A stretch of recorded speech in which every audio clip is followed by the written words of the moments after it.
What day is it tomorrow? Like, you know, this lockdown, I don't even know Thursday. days of the week. Tomorrow is Thursday. Oh, okay, cool. Thank you. Sorry. Lockdown. I don't even know days of the week anymore. I don't even know. Every day is Saturday now. Don't worry, it's lockdown. Every day is Saturday. You wake up, you do Yeah. the same thing. For Yeah. Saturday, so still working though. Okay, so welcome to class. Welcome back. So we're gonna be having this case study, and it's called My Hot Chocolate Stand case study.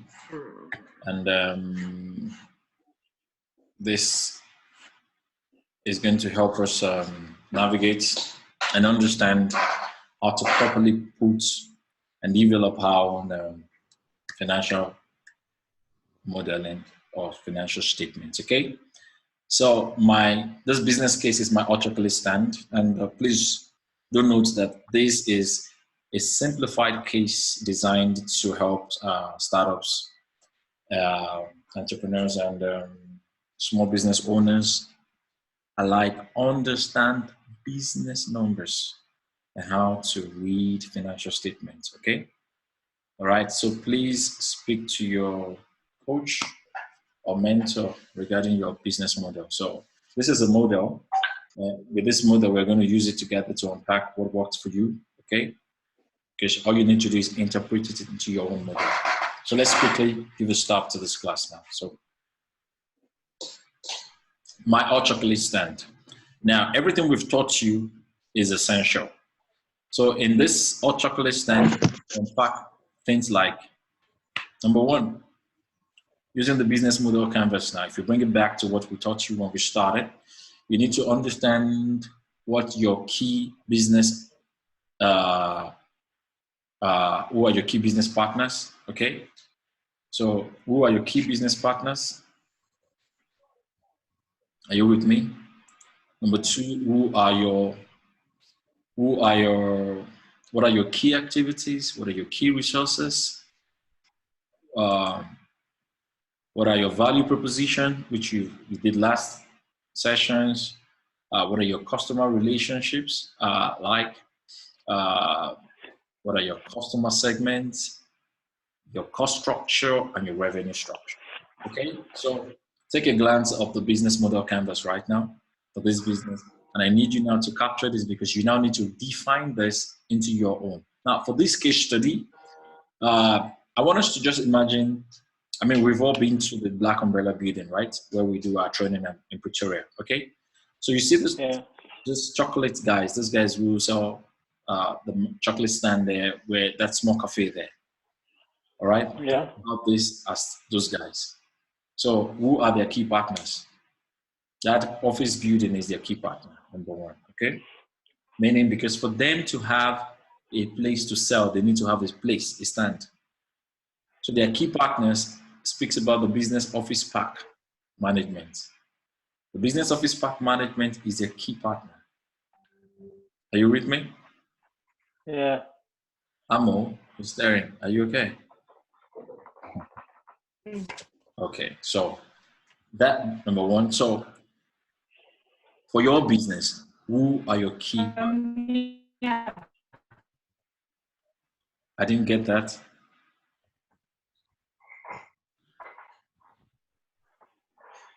Amo, I didn't get that. Can you hear me? Yes, now I can hear you pretty well.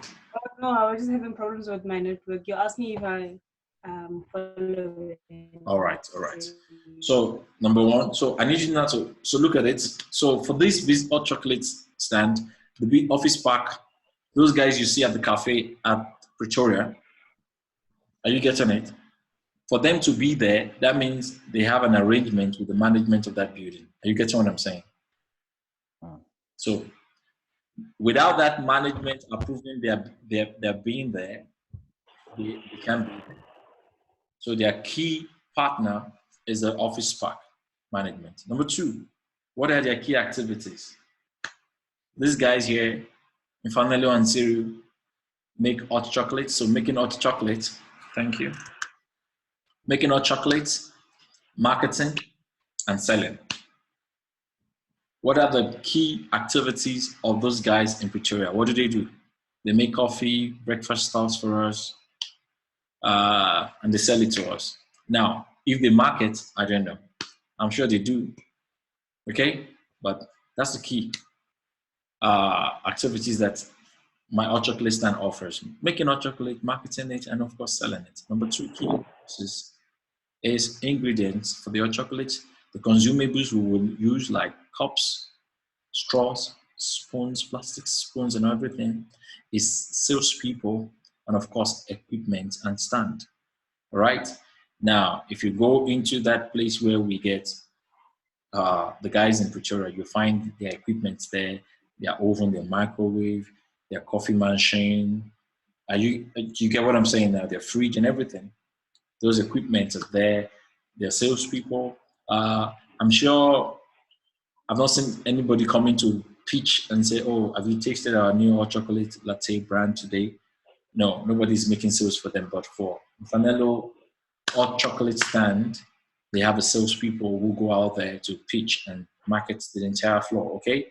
Now, of course, consumables part of the ingredients, part of the key resources. And what are those consumables? Those disposable, what am I saying? Ingredients and consumables, beg your pardon. And the other thing again is the value proposition. What is the value proposition for these guys? They say rustic hot chocolate, perfect to make your day. That is their value proposition statement. Are you get what I'm saying? Just perfect to make your day. Perfect to make your day. And customer relationship is personal, meaning they go to you one-on-one, okay? So what are your personal customer relationship for your own type of business? We're going to unpack it as well. Business and, of course, customer segment. Now, because those guys in Pretoria are locked down in that office building, their customer segment will be the customers and workers within that building. Are you getting what I'm saying? Now, if you don't walk into Black Umbrella building, you may never know that there is a coffee shop in there. Are you getting me? So for those guys, their core customer segment is the people who work in that building, within the building, in that building. Okay? And of course, we now talk about our cost structure here. And the cost structure here explains ingredients, equipment, rent, wages and salary, marketing, and websites. Revenue structure talks about hot chocolate sales, tips, and toppings. Okay? Are you with me? Yeah. Any questions so far?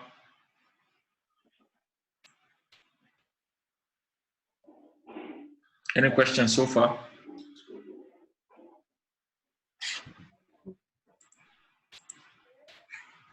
No question? Okay. So now let's break down for this case study. What are the cost elements involved in making hot chocolate? Question number 1. Are you getting what I'm saying? What are the cost elements involved in making 1 cup, 1 bottle of vodka? That's the way you should be thinking. RS Consulting, what are the cost elements involved in serving 1 client? 1 client. What are the cost elements involved? Okay. Number 2, how much does it cost to make 1 cup of hot chocolate? So what is involved in serving 1 client? How much does it cost to serve 1 client? What are the cost elements involved in making 1 bottle of Vachelia vodka? And how much does it cost to make 1 bottle? Do you understand? What are the cost elements involved in making the brand, but what does it cost to make 1 bottle? So you think about content, packaging, bottling. Do you understand what I'm saying? What does it cost to make 1? Okay? So all of this we're going to unpack. So look at this. So first of all, let's unpack what our CapEx and operating costs are. Our capital expenditure here speaks about our equipment. for this case study. Our capital expenditure here speaks about what? Our equipment. Are you with me? Our equipment for this case study. And our operating cost speaks about our ingredients, our rent, our wages and salaries, and of course our marketing. Okay? Yeah.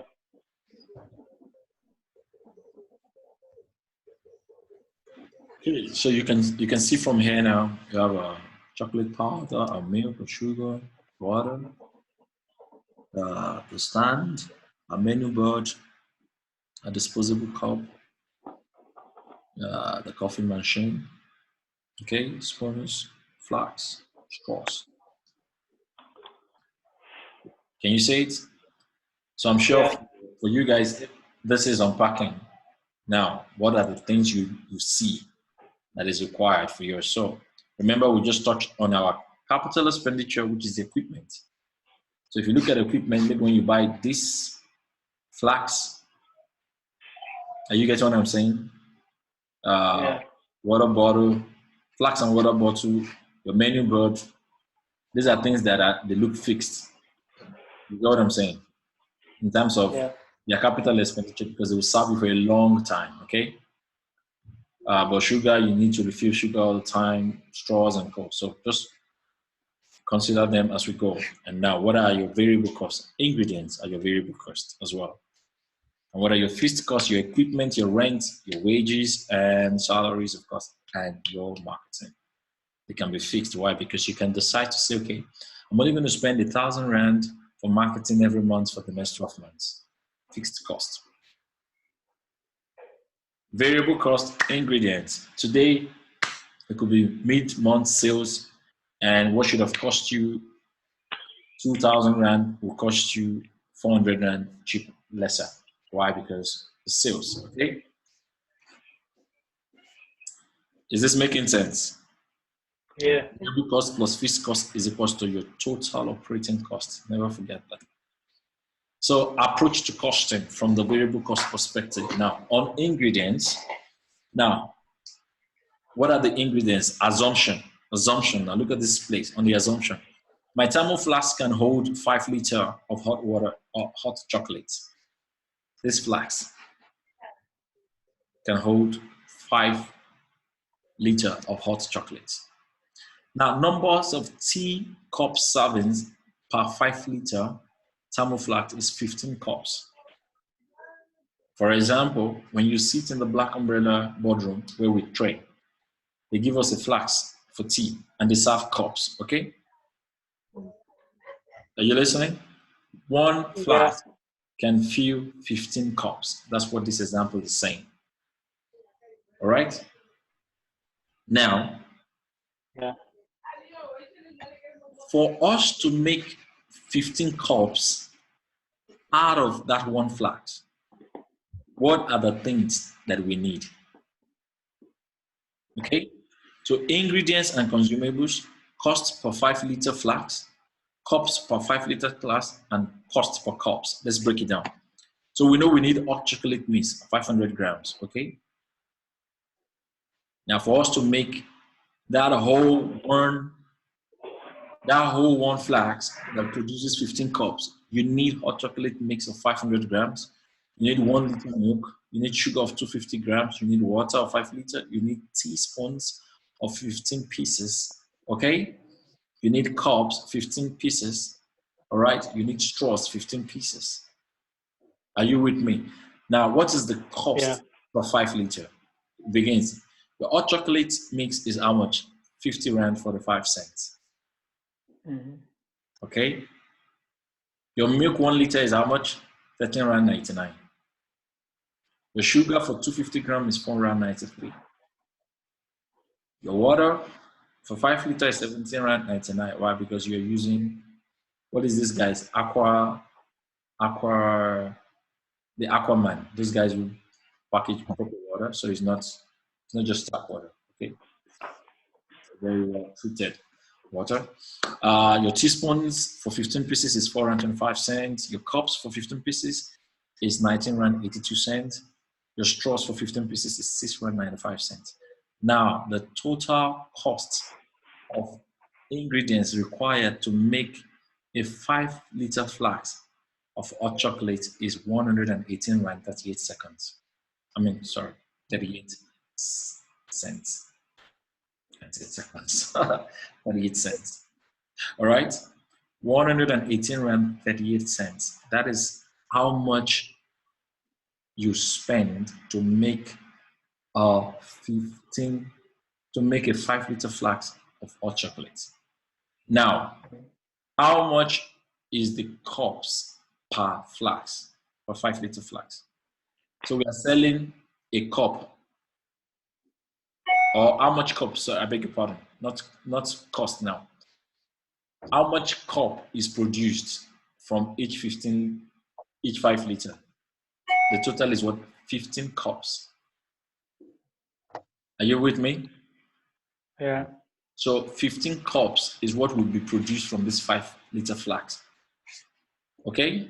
So if you break it now, the cost per cup is how much is the amount of hot chocolate in 1 cup. You divide 50 by 15, meaning cost of the 5-liter per ingredients divided by the number of cup it produces. That gives you the cost per cup. Are you with me? Is this making sense? Yeah.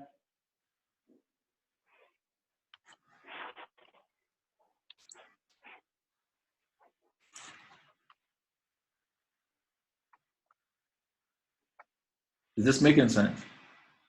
Yeah. Okay, so now the next thing you now need to understand, so by the time you divide this by this, you're going to get these figures here.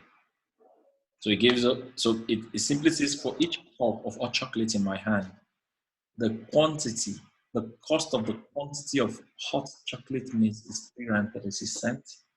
The cost of quantity of milk is 93 cents, okay? The cost of sugar is 33 cents. The cost of water is 1 rand 20 cents. The cost of teaspoon is 28 cents. The cost of cup is 1 rand 32 cents. And the cost of straw is 46 cents. If you sum up all of this, it will have cost us 7 rand 89 cents to produce 1 cup of hot chocolate. Are you saying that? Yeah. Any question?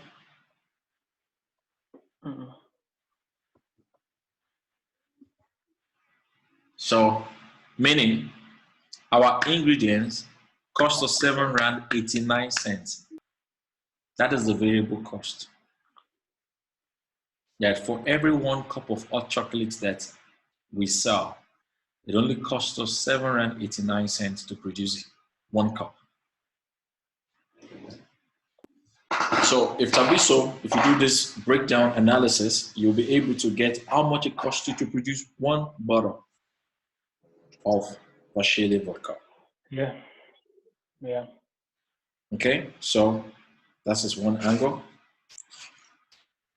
So now let's look to fixed cost. What are the fixed costs for this business? Number 1, their rent is 48,000 per annum, meaning they are billed 4,000 rand per month for that space. So you see those guys in Pretoria, where we walk into our class by the corner where they sell coffee. It is assumed these guys pay 4,000 rand per month for that space. Okay, so they pay for 1 year 48,000 rand. Now these guys have hired 2 staffs. Salary sitting at 3,000 rand each. Okay, and this 3,000 rand each for 1 person at the end of each year is 36,000. Because they paid 2 people, they spent 76,000 rand on salary. And finally, marketing. And on marketing, these guys do flyers, social medias, and social media ads, okay? And they spend 1,500 on flyers every month. And for 12 months, They spent 18,000 on social media, 1,000 rand, and on telephone 12,000, bringing their overall marketing budget to 30,000. So the overall fixed cost for these guys at the end of every year sits at 150,000 rand. Are you getting my point now? Yeah. So remember, you've been able to identify your fixed cost per unit, okay? I mean, your variable cost per unit. You've also been able to identify what your fixed cost is, your overall fixed cost per annum, okay?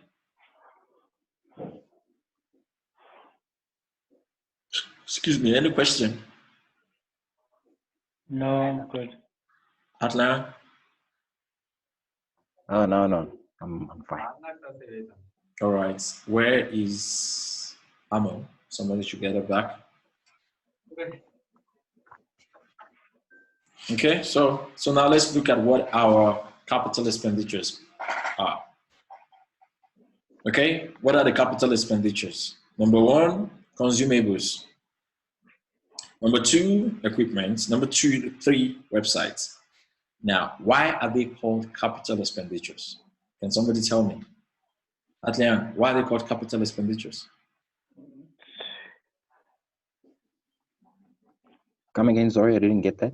I said, why do we call this segment capital expenditures? For example, the consumables, equipment, and the website. Why are they classified as capital expenditures? Well, I think it's because these are the items that you need to start up the business.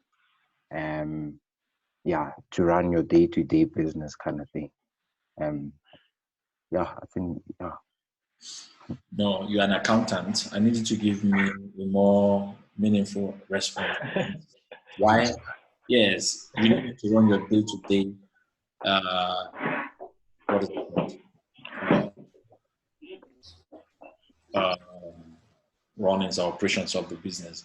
We could have left them as, they could also be variable costs, you know what I'm saying? But there is a reason why they are classified as capital expenditure. So why are they called capital expenditure? I explained this at the very beginning. Tabiso, you want to give a start? So they're essential to you being able to produce or render your service. That thing that.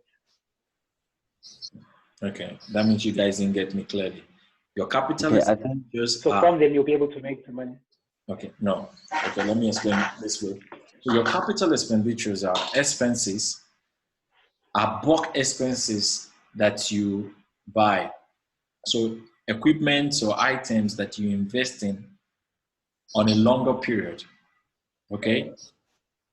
I remember I kept giving an example with your business to say, maybe normally you can just go and buy a 10 kg sugar, but you decided to buy 100 kg sugar. Meaning for the next 6 to 9 months, you might not be buying sugar for the next 1 year. So any bulk purchase that has a lasting impact on the business, that makes the business not spend money over time, those items are classified as a capital expenditure. Why? Because you've invested. So talk to me. For us, it could be like bottles that we import, the bottles that we import. Yes. So instead of you buying only 100 because you are making sales of 100 now, you buy 100 every month, and every month you keep ordering 100. You've decided to invest and buy 10,000 bottles. That means for the next 12 months, you're not thinking bottle. Now that investment in bottles are capital expenditures. Are you with me? Yeah. Good. So, for example, the consumables here are capital expenditures. The equipment is a capital expenditure. When you build a website, do you build a website every month? Only upgrade. You only upgrade. I need another one. I said, do you build a website every month? No. Good. So you see, that investment on website is a capital expenditure. So you've invested it, it's going to serve you for a long time. The only thing you pay now is you just pay for your hosting and renewal, which you also can pay per annum without you having to come and do an investment on it every month. All right. So that is what it is. Okay. So now let's dive into breaking down of the cost structure. These businesses are out. Where is Atliang and Amon? I think I'm struggling with the connection. I'm not sure about Atlechang. I'll try and find out just now. So, all right, let's just find out what is wrong. But like I did say, I'm busy ensuring that these are recorded so they can always catch up with it. Okay, so cost structure, the ingredients, the equipment, the rent, the wages, the marketing, and the website. You see the proper cost structure broken down. Now, ingredients at R7.89 per cup. Can you say it?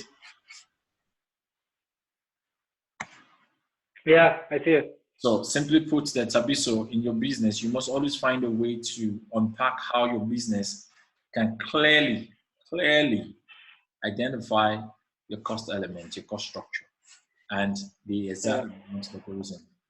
This is what it is for this business. So so now let's now discuss the revenue structure or the revenue streams, okay, for the business. Says my hot chocolate stand, understanding revenue streams. So number one is, what are our revenue streams? Look at it. We will sell hot chocolates. Number two, we will Toppings. People will pay for toppings, and we would collect tips as a business. All right. Now, in this business, we decided that the tip comes to the business. It doesn't go to the waiter who served you. It comes to the business. Are you saying it? This is a model for this business.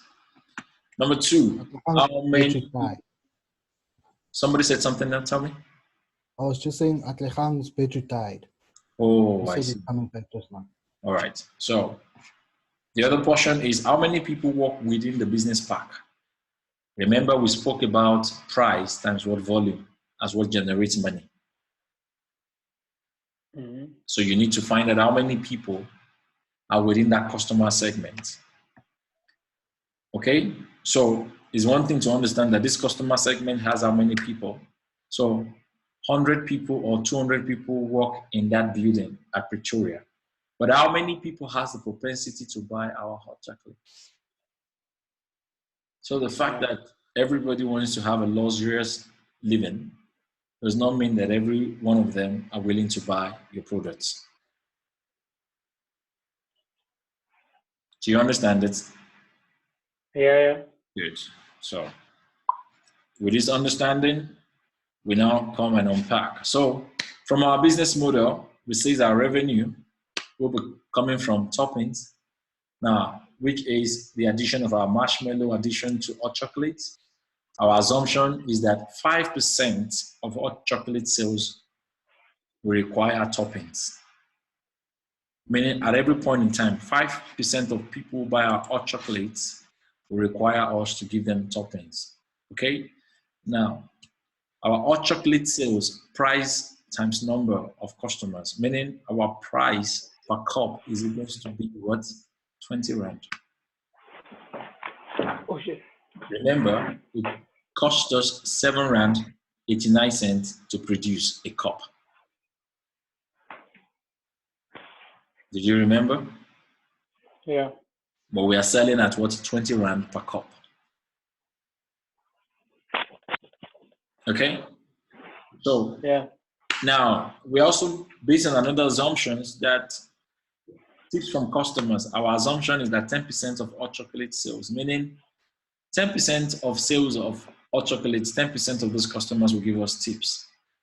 5% of those customers will ask us to add toppings and pay extra for the toppings. These are what? Assumptions. Okay?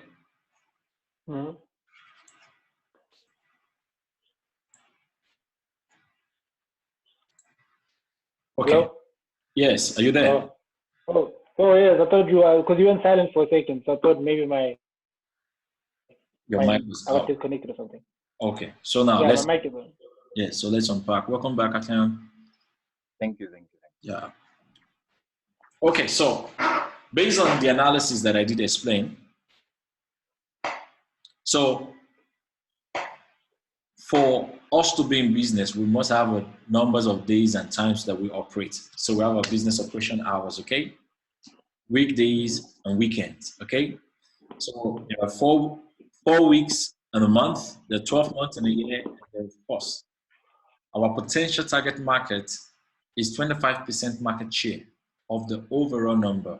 I did explain that when you consider revenue structure, you must think about revenue structure from the perspective of saying, this is my customer segment, but how many people am I able to sell to within this overall segment? Sapiso and Atlian, in your business cases, in as much as there are a lot of SMEs who require services of an accounting or accounting services done for them, how many of them can you target? Do you understand?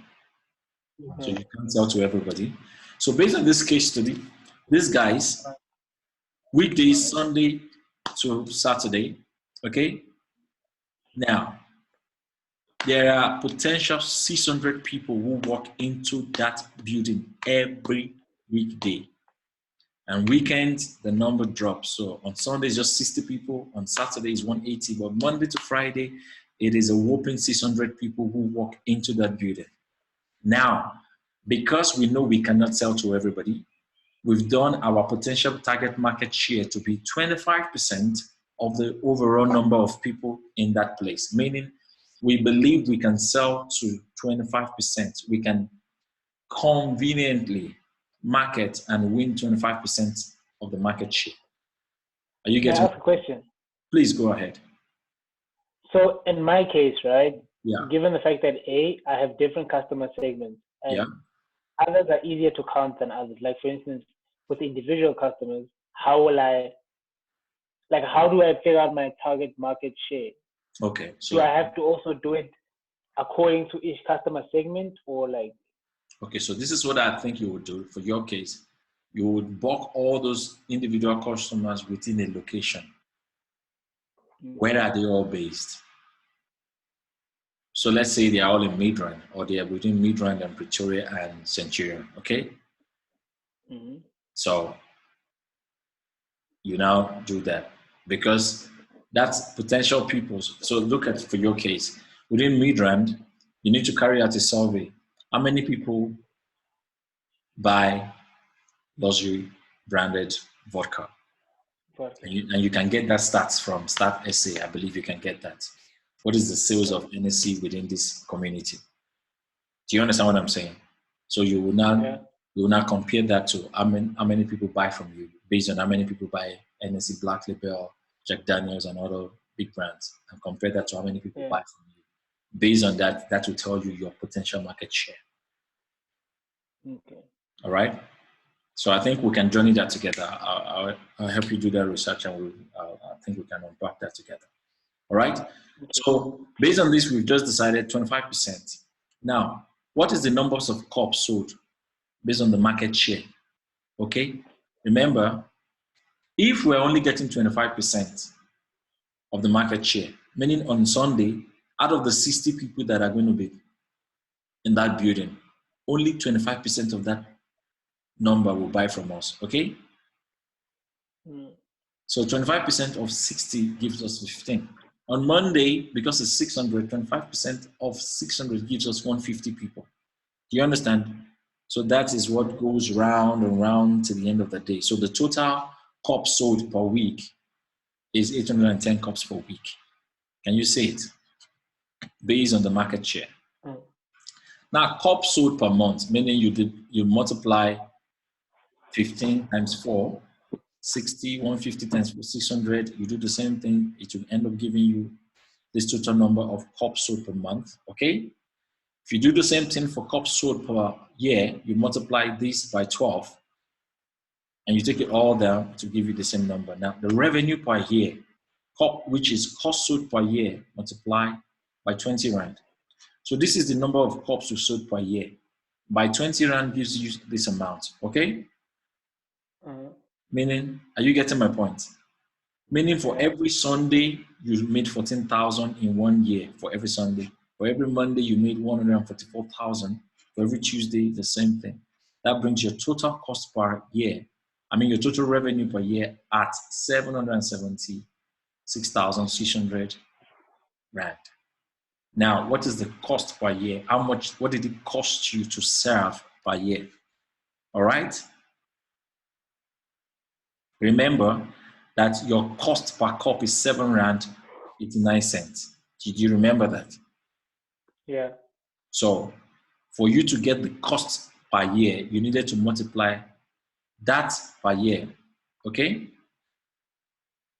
So 7 Rand 89, what will you multiply to get 5,680? What will you multiply it with? The number of cups that you sell.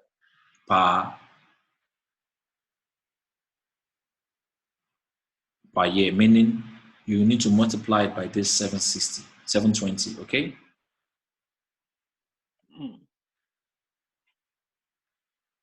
Let's be sure we're correct. So multiply it. Just 720 by 7 Rand 80 cents.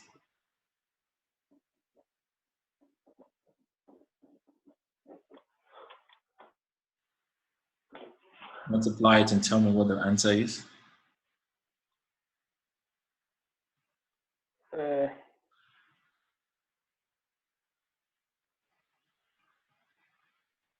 It's 7 Rand. What's the price again? 780 cents, yeah? 720 multiplied by 7 Rand 89 cents. 89 cents. There we go. Yes, it gives 5,080. So meaning per year it costs you 5,680 Rand to make sales. That's the cost of your investment every Sunday in a year. And if you break all of that down for each day, it brought us to spending 306,763.20 cents as our cost per annum to produce hot chocolates that gave us a revenue of 777,600 Rand. Are you saying it now? Yeah. Are we there? So if you now do the income statement for the hot chocolate, my hot chocolate stand, the income statement simply says that you made total revenue of 894,240. And the big question is how? Remember that your sales was only 777,600 Rand. But don't forget that we already assumed that 5% of sales will come from what? Toppings. Yeah. Meaning extra income, which gave us 38,880. And that 10% will come from what? Sales, which gave us 77,760. And adding all of that together, that gave us